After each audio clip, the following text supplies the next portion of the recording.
యవ్వనం ఎంత ప్రమాదకరం అంటే అండి 15-18 వయసు అనేది చాలా ప్రమాదకరం. ఫర్ ఎగ్జాంపుల్ మీరు చూసుకుంటే ఆ ఏజ్లో నుంచి మీరు బయటపడిపోతే హీరోలు అవుతారు, కానీ ఆ ఏజ్లో తప్పులు జరిగితే కనుక మీరు జీరోలు అయిపోతారు. ఫర్ ఎగ్జాంపుల్ చూసుకుంటే నేను ఆ వయసులో ఎలాగుండేవానంటే ఏదైనా చేసేస్తాను, ఎవరినైనా కొట్టేస్తాను, ఎవరి మాట వినేవాను కాదు, అసలు చాలా పొగరుతో ఉండేది. ఓవర్ కాన్ఫిడెన్స్ ఎక్కువ ఉంటుంది. అది వయసు ప్రభావం, యవ్వనం ఉడుకు రక్తం. ఆ 15-18 చాలా ప్రమాదకరం. సో అంత అసలు నేను బోకు అమ్మాయిలు, సిగరెట్లు, మందు అవన్నీ అయిపోవాల్సింది. కానీ ఆ వయసు నుంచి నేను ఎలా బయటపడ్డానంటే సింపుల్, మా అమ్మగారికి యాక్సిడెంట్ అయిందనమాట. సో ఆ 3 సంవత్సరాలు మా అమ్మగారికి ఆ వచ్చాపి ఎత్తేసరికి హాస్పిటల్లో సేవ చేసేసరికి నా జీవితం అలాగ అయిపోయింది, గడిచిపోయింది.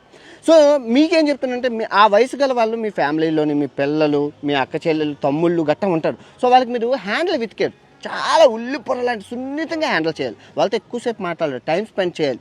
సో వాళ్ళతో మళ్ళీ మనం ఆడే బాగుపడతారు కదా అని వదిలేశారంటే గాలికి తిరిగి సంకనాకపోతాం. మొక్కై వంగింది మోనై వంగుద్దా అంటారు ఈ సామెత. సో మీరు ఆ దశలోనే వాళ్ళతో క్లోజ్ అవ్వాలి, ఇంటరాక్ట్ అవ్వాలి, మాట్లాడాలి, కౌన్సిలింగ్ టైప్లో ఉండాలి. సో ఉంటే సూపర్గా ఉంటారు. ఎవరైతే మీ ఆ వయసు గల వాళ్ళు ఉన్నారో కింద కమెంట్ చేయండి. సో వాళ్ళకి ఈ రీల్ రీచ్ అవుతుంది. డాక్టర్ జకీరా గారు ఏమైనా చెప్తారా మీరు?